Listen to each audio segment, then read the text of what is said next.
सुबह का समय पंछियों की हल्की चहचहाट के बीच एक झोपड़ी का दरवाजा खुला था। अंदर सीताराम अपने बिस्तर से उठता है।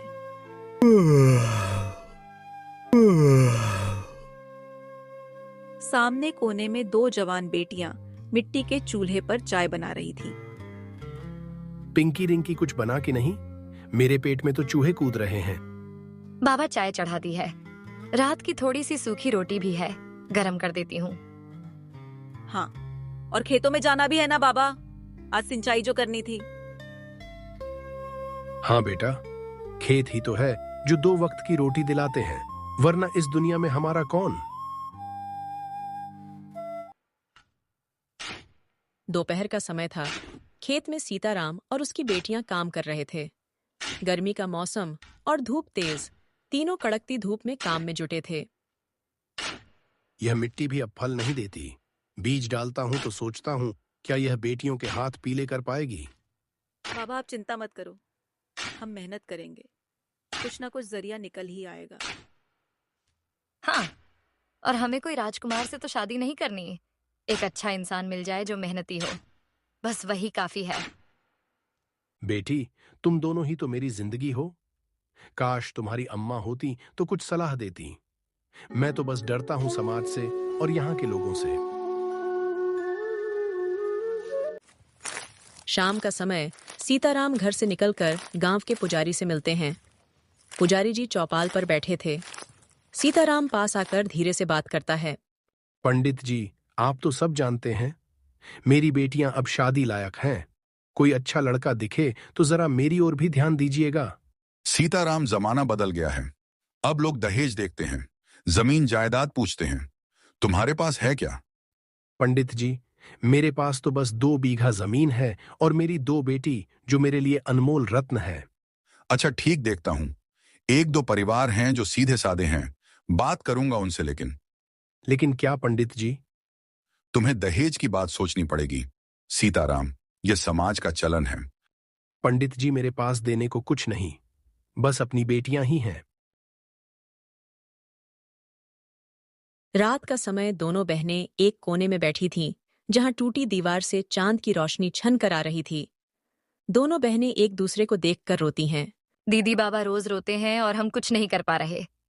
साहूकार का कर्ज और हमारी शादी की फिक्र दोनों उनको खाए जा रही है। रिंकी, मैंने तय कर लिया है, मैं शहर जाऊंगी नौकरी ढूंढने, कुछ भी करूंगी, पर बाबा को इतना परेशान नहीं देख सकती। हाँ, और मैं यहीं रहकर खेत संभालूंगी। जब तक तू पैसे भेजेगी मैं घर संभाल लूंगी। हम एक दिन बाबा का सपना पूरा करेंगे रिंकी।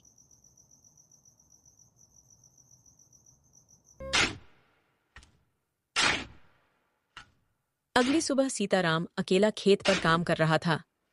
दोपहर का समय हो चुका था। गर्मी तेज थी। खेतों से कुछ दूरी पर एक नहर था और एक पुराना पीपल का पेड़ था।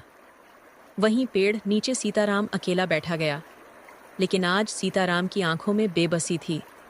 बेचारा बहुत ही लाचार और हारा हुआ लग रहा था। क्या मैं अच्छा बाप नहीं हूं? 2 बेटियां जवान हैं और मेरे पास ना देने को दहेज है, ना ही कोई रिश्तेदार, और ना ही पैस कमाने का कोई दूसरा साधन, और ऊपर से सेठ का कर्ज भी बाकी है। वह थोड़ा रुकता है, फिर नहर की ओर देखता है। क्यों जी रहा हूं मैं, और किसके लिए? मैं तो बोझ बन गया हूं पिंकी और रिंकी पर। मेरा तो मर जाना ही बेहतर है। सीताराम धीरे धीरे नहर की ओर बढ़ता है। उसकी चाल लड़खड़ाती है। माफ करना बेटियों, तुम्हारा बाबा हार गया। वह जोर का छलांग लगाता है। कुछ ही क्षण में सन्नाटा, हवा थम सी जाती है।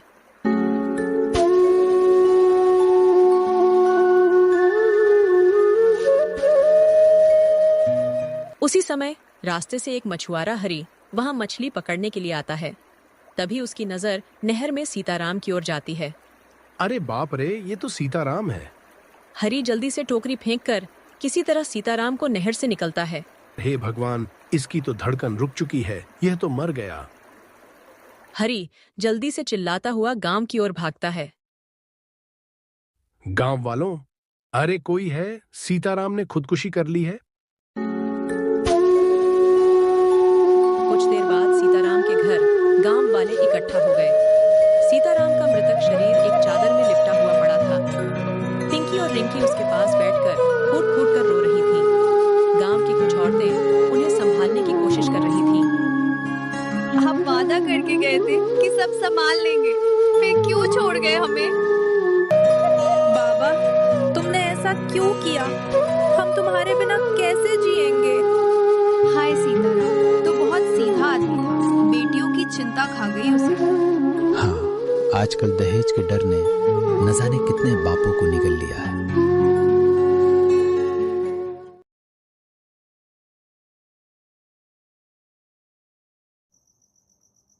रात का समय। झोपड़ी में काफी अंधेरा था। पास में एक दीपक जल रहा था। दोनों बहनों के सामने सूखी रोटी रखी थी। अब तू ही है मेरा सहारा रिंकी। हाँ, और तू मेरा। अब बाबा की चिता के साथ हमारा डर जल चुका है। अब सिर्फ एक मकसद है, अपने पैरों पर खड़ा होना। हाँ, हम बाबा के सपने को अधूरा नहीं छोड़ेंगे। अब जो होगा हम दोनों साथ मिलकर करेंगे।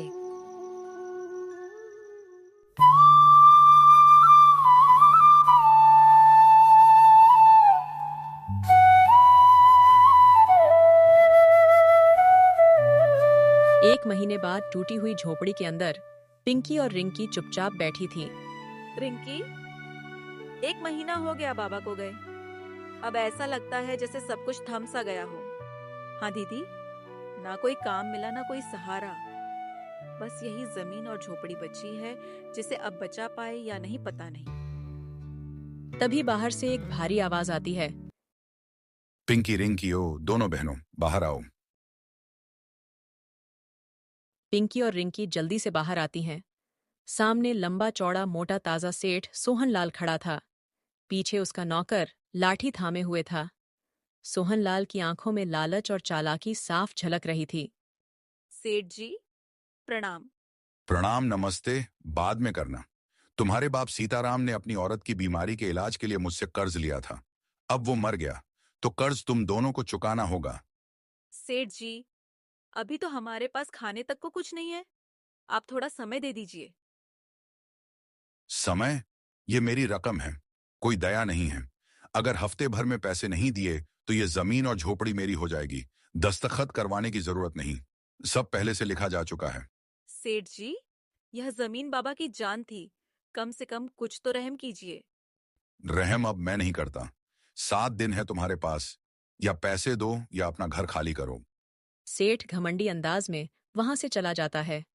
दोनों बहनें अवाक खड़ी रह जाती हैं।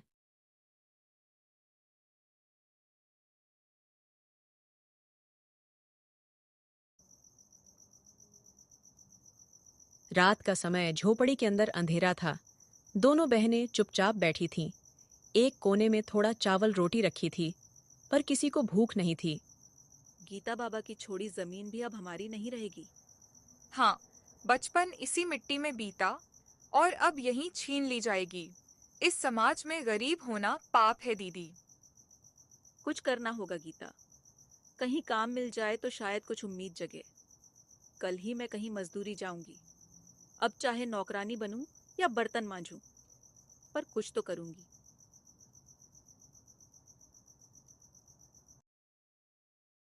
इसके बाद रिंकी घर का काम करती और पिंकी गांव में ही अमीर लोगों के यहाँ काम करने लगी। इस तरह पूरा हफ्ता बीत गया। 7 दिन बाद सेठ सोहनलाल फिर आया। इस बार उसके साथ 2 आदमी और थे, एक नौकर और एक पटवारी। पिंकी काम करने गई हुई थी, जिस वजह से रिंकी अकेली थी। ए लड़की, तुम्हारा समय पूरा हुआ। कहाँ है मेरे पैसे? सेठ जी, मेरी बहन काम करने गई है, कुछ पैसे लाती होगी। बकवास बंद कर। अब यह जमीन और झोपड़ी मेरी है। पटवारी जी, कागज तैयार है? हाँ सेठ जी, सब लिखा पड़ा है। सेठ जी, मेरी बहन को तो आने दीजिए। चलो हटो लड़की, यह जगह अब मेरी है। तुम खुद अपना सामान लेकर निकल जाओ, वरना बेमतलब के मुझे फेंकने पड़ेंगे और वो अच्छा नहीं लगेगा। रिंकी झोपड़ी से कुछ सामान लेकर चुपचाप निकलकर बाहर बैठ जाती है और सेठ झोपड़ी में बड़ा तला लगाकर वहां से चला जाता है। थोड़ी देर में पिंकी भी काम से लौट आती है और सामने जमीन पर बैठी रिंकी को देखकर घबरा जाती है। क्या हुआ रिंकी? तू ऐसे बाहर क्यों बैठी है? क्या हुआ बहन? कुछ तो बोल। दीदी, सेठ आया था और उसने हमारी जमीन, हमारा घर सब छीन लिया दीदी। हे भगवान, अब हम क्या करें? हमारे पास कुछ भी नहीं बचा। ये लड़ाई अब रुकेगी नहीं दीदी। अब हम झुकेंगे नहीं। अब बारी हमारी है समाज को जवाब देने की। चलो रिंकी, अब इस गांव में हमारा कुछ नहीं बचा, बस यादें हैं और दर्द। हाँ दीदी, लेकिन जब तक हम साथ हैं, हम कुछ न कुछ कर ही लेंगे। पिंकी और रिंकी अपनी झोपड़ी को आखिरी बार पलट कर देखती हैं। उनकी आंखों में आंसू थे, हाथों में एक छोटी पोटली और एक दूसरे का सहारा था। दोनों बहनें जंगल की ओर बढ़ जाती हैं। उनके पांव कांप रहे थे, पर उनका हौसला उन्हें थामे हुए था। दोपहर का समय, सूरज सिर पर था। पसीने से लथपथ पहने एक पेड़ के नीचे सुस्ताने के लिए बैठती हैं। तभी दूर से एक बूढ़ा आदमी सामने से आता है और उनको देखकर रुक जाता है। दोनों बहनें थोड़ा घबरा जाती हैं, लेकिन बूढ़े आदमी की आंखों में अपनापन था। अरे बेटियां, कहाँ जा रही हो इस तपती दोपहर में? चेहरे से तो लग रहा है कोई भारी दुख लेकर निकली हो। दोनों बहनें उस आदमी के सवाल का कोई जवाब नहीं देती। घबराओ मत बेटा, मैं तो तुम्हारे बाप जैसा हूं। कोई परेशानी है तो मुझे बताओ, शायद मैं मदद कर सकूं। बाबा, हम अपना घर खो बैठे हैं। हमारे पिता की मौत के बाद गांव का सेठ हमारी जमीन और झोपड़ी दोनों छीन ली। अब हमारे पास ना पैसा है ना कोई ठिकाना, बस पेट भरने और इज्जत बचाने की कोशिश में निकले। हाय राम, कैसा जमाना आ गया है। बेटियों को यूं दर दर भटकना पड़ रहा है। बेटा, मेरा घर यही पास में है।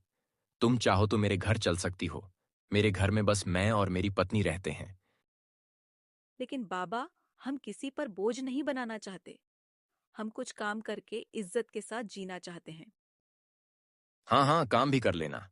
पहले सर पर कोई छत जरूरी है बेटा, वरना इस कलयुग में दरिंदों की कमी नहीं जो तुम जैसी मासूम को नोचने के तलाश में फिरते हैं। हाँ बाबा, आप बिल्कुल ठीक बोल रहे हैं। बाबा, हम आपके साथ चलते हैं, बस आप हमें कुछ काम दिला दीजिए। हाँ बेटा, बस मेहनत से मत डरना। बिल्कुल नहीं। हमने तो खेतों में भी काम किया है, चूल्हा भी जलाया है और बर्तन भी मांजे हैं। इसके बाद दोनों बहनें बूढ़े आदमी के छोटे से घर में पहुंचते हैं। सामने उनकी पत्नी आंगन में बैठ उनका इंतजार कर रही थी। अजी, इतनी देर कहाँ लगा दी आपने? और ये दोनों कौन है आपके साथ? सुमित्रा, अंदर चलो, सब बताता हूं। सुमित्रा उन्हें भीतर ले जाती है। एक साधारण सा घर, लेकिन अपनापन भरा हुआ। बूढ़ा आदमी, जिसका नाम हरदेव था, गांव का रिटायर्ड मास्टर थे। उनकी पत्नी सुमित्रा ने दोनों बहनों को पानी दिया, खाना परोसा। महीनों बाद पेट भर खाना खाकर दोनों की आंखें भर आईं। बाबा, आपने कहा था कि हमें काम दिलाएंगे। हाँ बेटा, उसी के बारे की सोच रहा हूँ। बेटी, मैं अब रिटायर हो गया हूँ, लेकिन घर पर मन नहीं लगता, इसलिए गांव के साहूकार के पास मुंशी का काम करता हूँ। अगर तुम कुछ पढ़ी लिखी हो तो मेरे साथ चलो, वहां एक कर्मचारी की जरूरत है। बाबा, मैं तो ज्यादा पढ़ी लिखी नहीं हूँ, बस 8वीं तक पढ़ी हूँ, लेकिन रिंकी पढ़ाई में बहुत तेज है। उसने 12वीं तक पढ़ाई की है और हिसाब किताब की बहुत तेज भी है। आप उसे वहाँ नौकरी पर रखवा दीजिए और मेरे लिए कोई और काम देख लीजिए। ये तो बहुत अच्छी बात है बेटा कि रिंकी इतनी होशियार है। मैं आज ही रिंकी को लेकर साहूकार के पास जाता हूँ। हरदेव रिंकी को लेकर साहूकार के पास जाते हैं। सेठ जी, ये रिंकी है, मेरे भाई की बेटी, बड़ी होशियार है। आप बोल रहे थे ना कि एक कर्मचारी की जरूरत है। अगर आप इसे काम पर रख लेते तो बड़ी मेहरबानी होती। हाँ मुनीम जी, आप बोल रहे हैं कि होशियार है तो काम पर रख लीजिए और सारा काम समझा दीजिए। मालिक, आपका बहुत बहुत शुक्रिया। हरदेव जी रिंकी को सारा काम समझा देते हैं। रिंकी नौकरी पाकर बड़ी खुश होती है। इधर पिंकी को काकी गांव की औरतों के पास ले जाती हैं, जो पापड़ बनाने का काम करती हैं। बेटा, ये औरतें घर पर ही मिलकर पापड़ बनाती हैं और बाजार में बेचती हैं। तू भी सीख ले, अगर तुझे इन सब कामों में मन लगता है तो। हाँ अम्मा, मुझे तो इन सब कामों में ही मन लगता है, मैं जरूर सीखूंगी। पिंकी औरतों के साथ मिलकर पापड़ बनाना सीखने लगती हैं।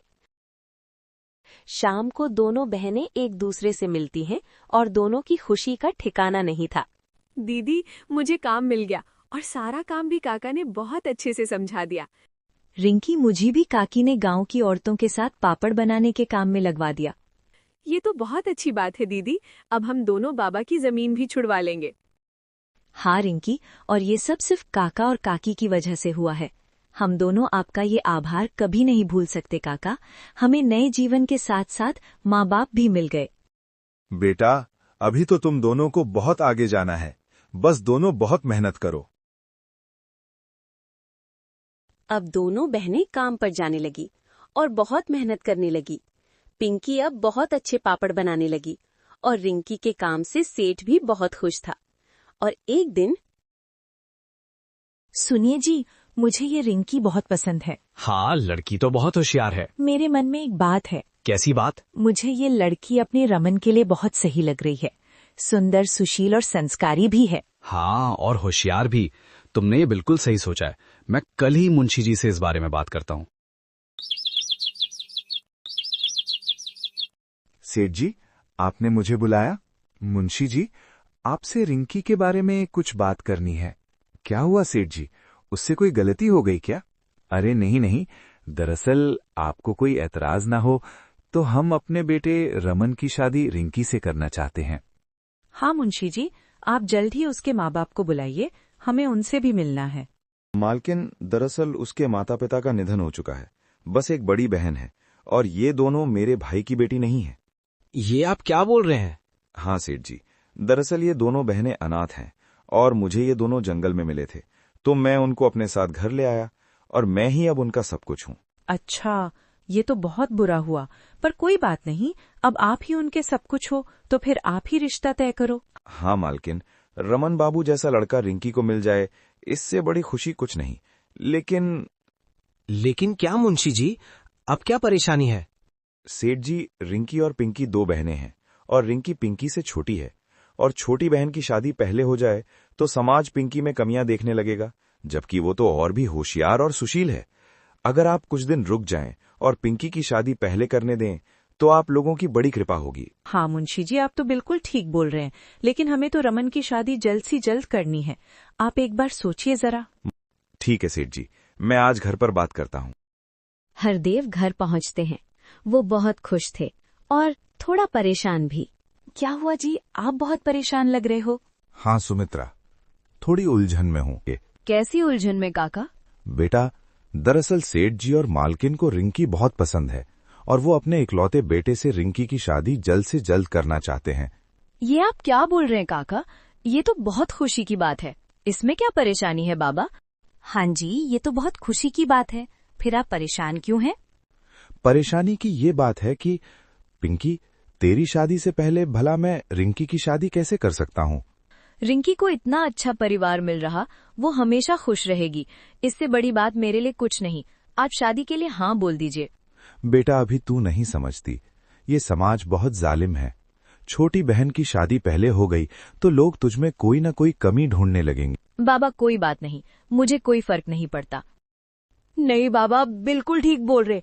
और सुन दीदी, तेरी शादी से पहले मैं शादी नहीं करूंगी। तुम सब चुप हो जाओ। और हाँ, पिंकी की शादी पहले होगी। मैंने तो पिंकी के लिए बहुत पहले ही एक लड़का पसंद कर लिया है।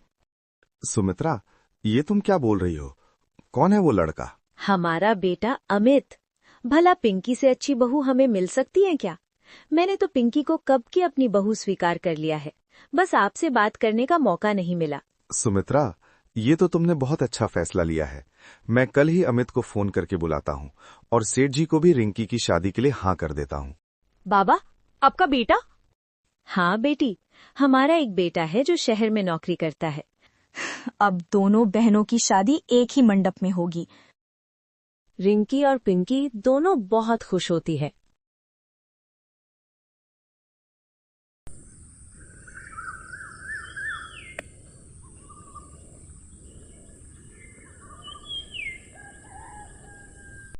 कुछ ही दिनों में दोनों बहनों की शादी हो जाती है, पिंकी की अमित से और रिंकी की रमन से। रिंकी का पति रमन शहर में एक बड़ा वकील था।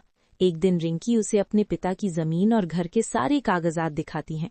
रमन कागजात देखते ही समझ जाता है कि गांव के साहूकार ने उनके साथ धोखा किया है और दूसरे ही दिन दोनों बहनें अपने अपने पति के साथ अपने गांव जाती हैं। रिंकी और पिंकी को ऐसे बड़े बड़े गाड़ियों से उतरता देख गांव वाले हैरान हो जाते हैं। वो लोग साहूकार के पास जाते हैं। सुन साहूकार, तुमने जो धोखा इन दोनों बहनों के साथ किया है उसकी सच्चाई सबके सामने आ गई है। ये तुम क्या बोल रहे हो? जो बोल रहे बिल्कुल सच है और वो तुझे भी पता है। इससे पहले कि हम पुलिस को बुलाएं, तू जमीन और घर की कागजात हमें दे दे। साहूकार समझ जाता है कि अब उसकी धोखाधड़ी सामने आ गई है। वो चुपचाप घर के सारे कागजात उन्हें दे देता है। रिंकी और पिंकी अपने झोपड़ी में पहुंचते आज दोनों की आंखों में आंसू नहीं बल्कि अभिमान था। दीदी, आज बाबा बहुत खुश होंगे। हाँ रिंकी, आखिर हमने उनका अधूरा काम पूरा किया है।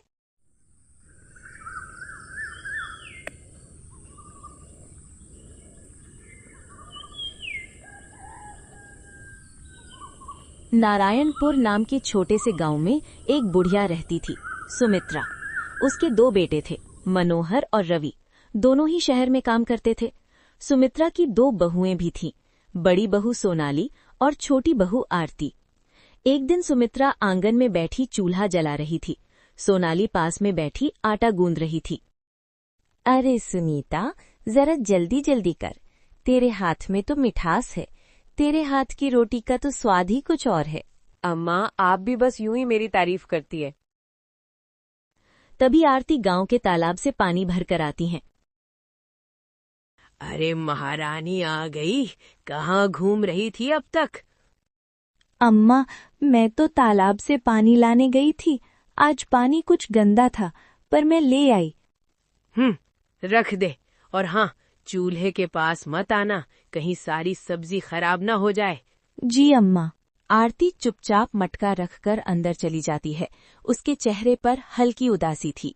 घर के कोने में आरती चुपचाप बैठी थी। उसके हाथ में एक पुराना चूड़ी का डिब्बा था। काश अम्मा मुझसे भी वैसे ही बात करती हैं, जैसे सोनाली दीदी से करती हैं। मैंने तो कोई गलती भी नहीं की, बस इतना है कि मैंने अपने मन से शादी कर ली। क्या यही मेरी सजा है?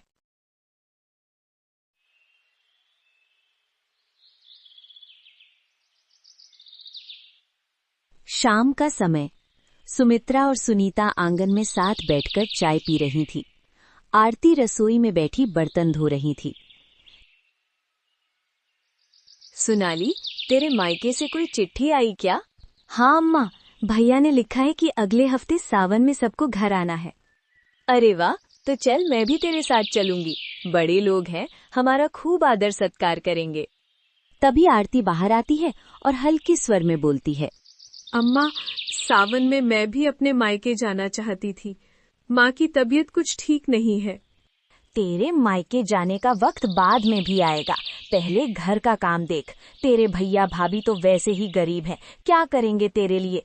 कोई फायदा नहीं तेरे वहां जाने का। आरती चुप हो जाती है। रात का समय। आरती अपनी खाट पर लेटी थी, पर उसे नींद नहीं आ रही थी। माँ से ही कहती थी, अमीर गरीब का फर्क लोग कभी नहीं भूलते। शायद मुझे चुप रहकर ही ये सब सहना होगा, मगर कब तक?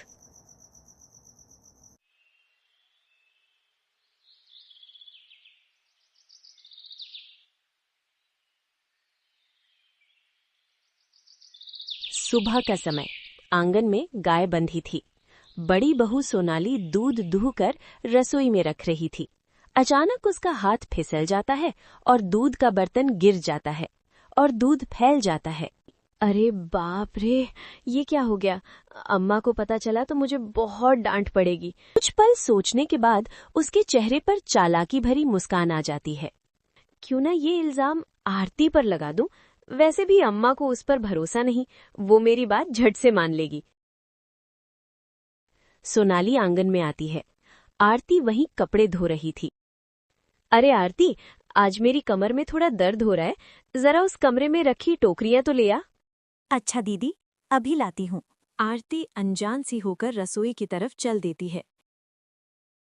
जैसे ही आरती रसोई में दाखिल होती है, सोनाली दौड़कर कमरे में जाती है और अम्मा को बुलाती है। अम्मा अम्मा जल्दी चलो, देखो आरती ने क्या कर दिया। दोनों तेजी से रसोई में पहुंचते हैं।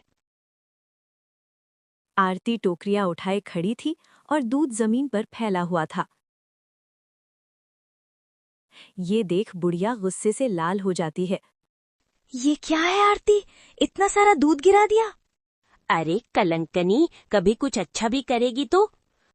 नहीं अम्मा, मैं तो अभी अभी आई हूँ, ये दूध पहले से गिरा हुआ था। अरे ये झूठ बोल रही है, मैंने खुद देखा, ये बर्तन को टक्कर मार गई और अब बातें बना रही है। नहीं दीदी, मैं कसम खाती हूँ, ये दूध मैंने नहीं गिराया। बस ज्यादा जुबान मत चला, तूने गलती की है और अब इसकी सजा तुझे मिलेगी। आज घर का सारा काम तू ही करेगी, और हाँ, आज जंगल से लकड़ी भी तू ही लाएगी। जी, मैं कर लूंगी। वो चुपचाप रसोई से निकल जाती है।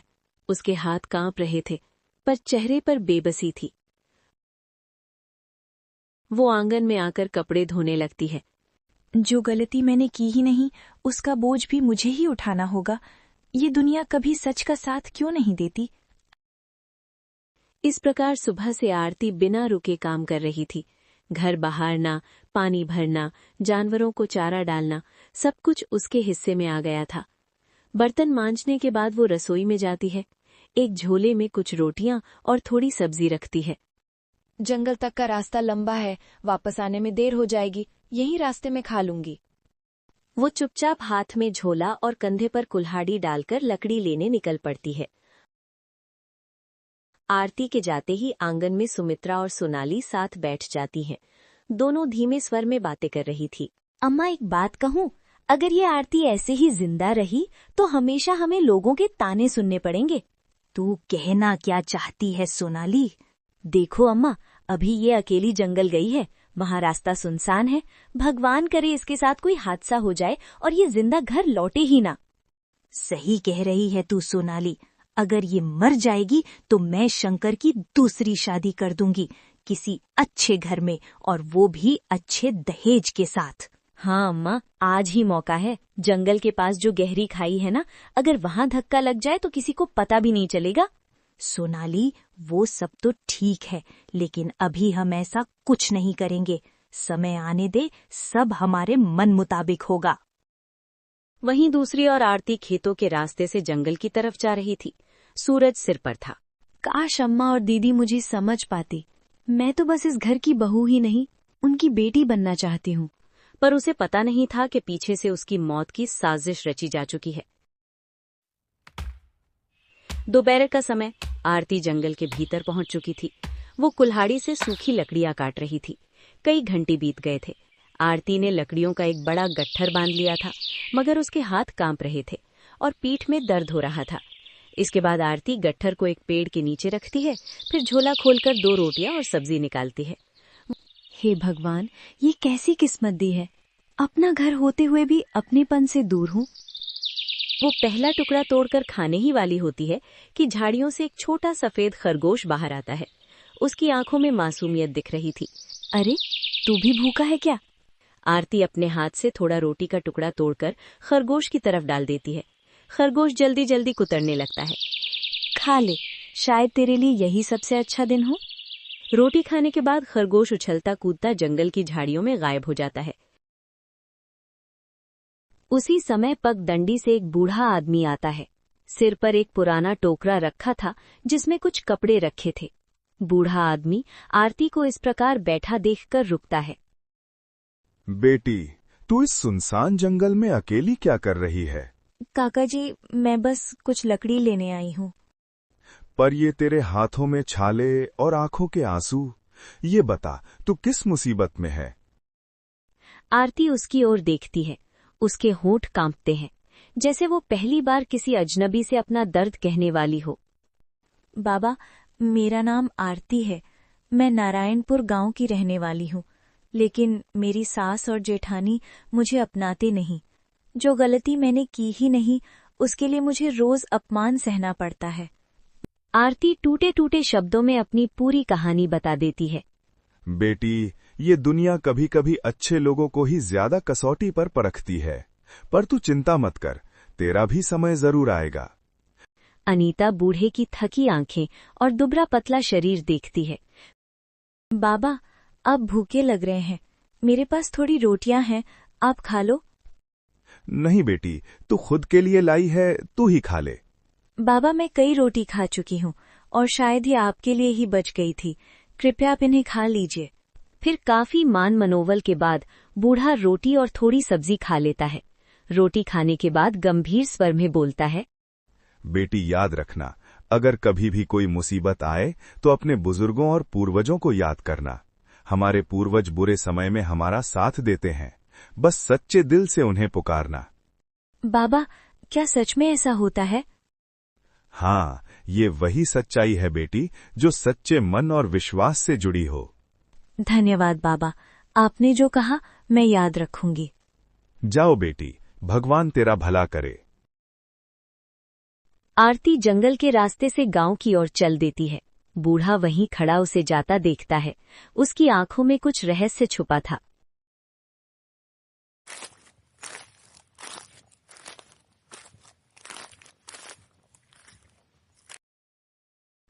शाम का समय, दिन भर की थकान के बावजूद आरती ने पूरे घर के लिए खाना तैयार किया। रोटियों की महक पूरे आंगन में फैल गई थी। अम्मा, खाना तैयार है, सब आकर खा लीजिए। इसके बाद दोनों सास बहू एक साथ बैठकर खाना खाते हैं। आरती भी बचा हुआ खाना खाती है और सारा काम निपटाकर सोने चली जाती है। रात का गहरा सन्नाटा, तीनों आराम से सो रही थीं। तभी अचानक घर की दीवारें हल्की हल्की कांपने लगती हैं और कहीं से अजीब सी खड़खड़ाहट सुनाई देती है। माँ जी, ये कैसी आवाज है? लगता है ये आवाज आंगन के उस कोने वाले कमरे से आ रही है। हाँ, मुझे भी वैसा ही लग रहा है। माँ जी, आरती को भेजो देखने के लिए, शायद कोई जानवर घुस आया हो।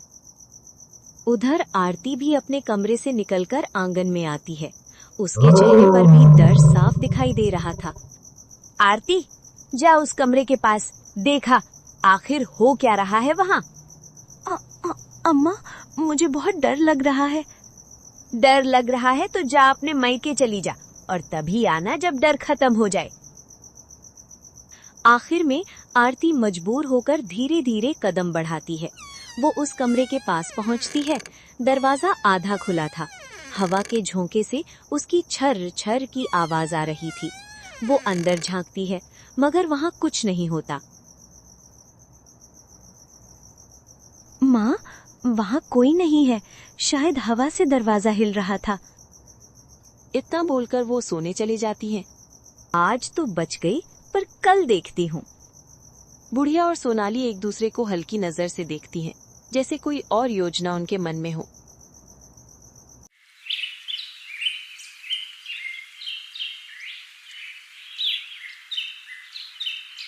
सुबह का समय, आंगन में धूप फैल रही थी। आरती कुएं से पानी लाकर कपड़े धो रही थी। दिन नया था, लेकिन आरती की दिनचर्या वही, बिना रुके काम करना, वो भी बिना किसी शिकायत के। इतने में गांव की काकी, सफेद बालों वाली और दयालु स्वभाव की वहां आती है। अरे सुमित्रा, तेरे यहाँ का अचार बड़ा मशहूर है, जरा सा मुझे भी दे, मैं भी तो चख कर देखूं। हाँ कलावती, तू बैठ, मैं अभी अंदर से लाती हूँ। सुमित्रा अंदर जाती है। तभी काकी अनीता के पास आकर धीरे से बोलती है, बेटी, तू कैसे ये सब सह लेती है? तेरी सास और बड़ी बहू ने तो तेरा जीना हराम कर रखा है। आखिर क्यों सह रही है तू ये सब? काकी, किससे कहूँ? पति हैं, वो 6 महीने में चक्कर लगाते हैं। मेरे माता पिता तो वो काफी गरीब हैं। अगर मैं ये सब कह दूंगी तो उनका दिल टूट जाएगा और वो चिंता में मर जाएंगे। पर बेटी, चुप रहना भी हमेशा अच्छा नहीं होता। दुनिया में कोई तो होना चाहिए जो तेरा पक्ष ले। मेरे लिए बस भगवान है काकी, और कोई नहीं है मेरा। इतने में सुमित्रा अचार लेकर बाहर आती है। काकी बात खत्म कर पीछे हट जाती है। ले कलावती, ये ले जा, और हाँ, और भी चाहिए होगा तो जरूर आना। ठीक है, मैं चलती हूँ। रुक, मैं भी तेरे साथ चलूंगी, मुझे भी उधर कुछ काम है। सुमित्रा भी बुढ़िया के साथ गांव की ओर निकल जाती हैं। थोड़ी देर बाद सुमित्रा एक टोकरा लेकर घर आती हैं। सोनाली बाहर ही इंतजार कर रही थी। अम्मा, ये क्या है आपके हाथ में? अंदर चल, सब बताती हूँ। सोनाली, पहले बता आरती कहाँ है? वो तो बाजार सब्जी लेने गई है, लेकिन आप बताओ तो कि उस टोकरी में क्या है? सुमित्रा टोकरी का ढक्कन जैसे ही हटाती हैं, सोनाली के होश उड़ जाते हैं। अम्मा, सांप? आप ये क्यों लेकर आई हैं? इतना शोर क्यों कर रही है? सोनाली, तू भी ना भूल गई क्या हमारा मकसद? अच्छा, मैं सब समझ गई अम्मा, लेकिन ये काम होगा कैसे? वो सब तू मुझ पर छोड़ दे, आज रात ही मैं उसका काम तमाम कर दूंगी।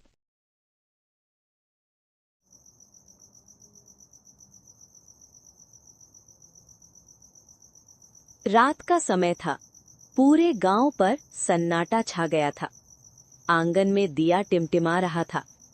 आरती अपने कमरे में खाट पर लेटी थी। दिन भर की थकान से शरीर टूट रहा था, लेकिन उसका मन बेचैन था। पता नहीं कब ये जीवन बदलेगा। भगवान, बस इतनी शक्ति देना कि मैं गलत ना बनूं। उधर रसोई के कोने में सुमित्रा और सोनाली धीमे स्वर में बातें कर रही थीं। टोकरा उनके बीच रखा था। भीतर एक जहरीला काला सांप कुंडली मारे पड़ा था। अम्मा, कहीं ये सांप हम पर ही न चढ़ाए। चुप कर, डरपोक मत बन। आज अगर ये काम हो गया तो हमेशा की मुसीबत खत्म। पर अम्मा, अगर किसी ने देख लिया तो मुझे तो बहुत डर लग रहा है। रात गहरी है और घर पर हम दोनों के सिवा है ही कौन? आरती का कमरा सबसे अलग है, बस टोकरा खोलकर अंदर रख देंगे। तू यहीं खड़ी रह, मैं अंदर रखती हूँ। दोनों दबे पांव आरती के कमरे की ओर बढ़ती हैं। सुमित्रा आरती के मौत की साजिश रच रही थी, लेकिन उसकी ये साजिश उस पर ही भारी पड़ेगी ये उसे भी नहीं मालूम था। अचानक सुमित्रा का पैर फिसलता है और वो मुंह के बल गिर जाती हैं।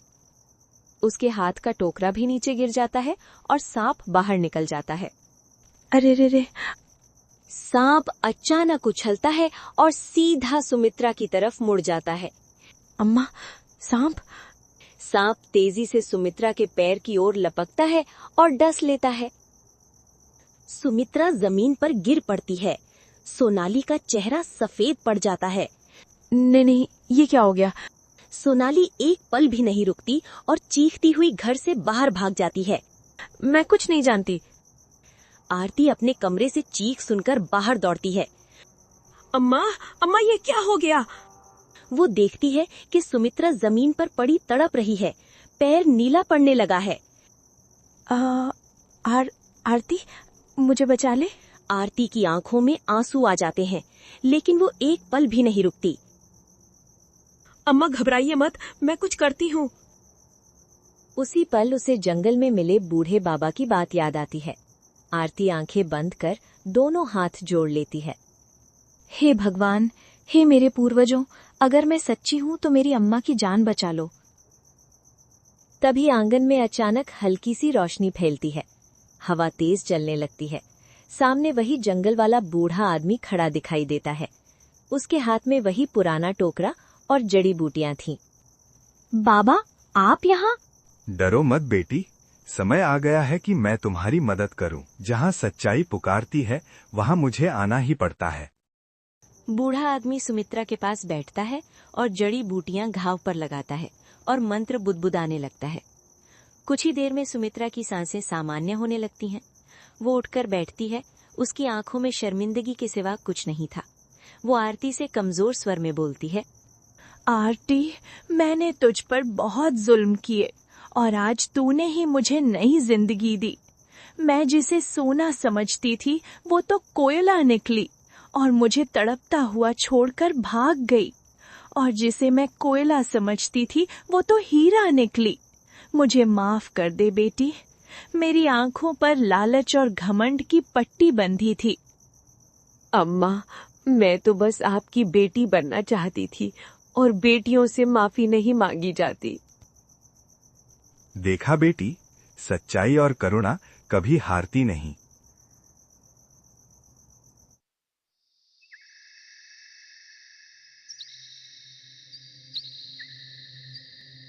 सुबह होते होते गांव में खबर फैल जाती है। सोनाली डर के मारे वापस नहीं आती। कुछ दिन बाद दोनों भाई भी गांव पहुंचते हैं। सुमित्रा सबके सामने सच स्वीकार कर लेती है। मेरी आंखों पर लालच और घमंड की पट्टी बंधी थी। आरती ने मेरी जान बचाकर मुझे इंसान बना दिया। आंगन में धूप फैल जाती है, जैसे अंधेरे के बाद सचमुच उजाला आ गया हो। कहानी का संदेश: जो दूसरों के लिए गड्ढा खोदते हैं, एक दिन वही उसमें गिरते हैं, और जो सच्चे दिल से सहनशील रहते हैं, भगवान खुद उनकी रक्षा करते हैं।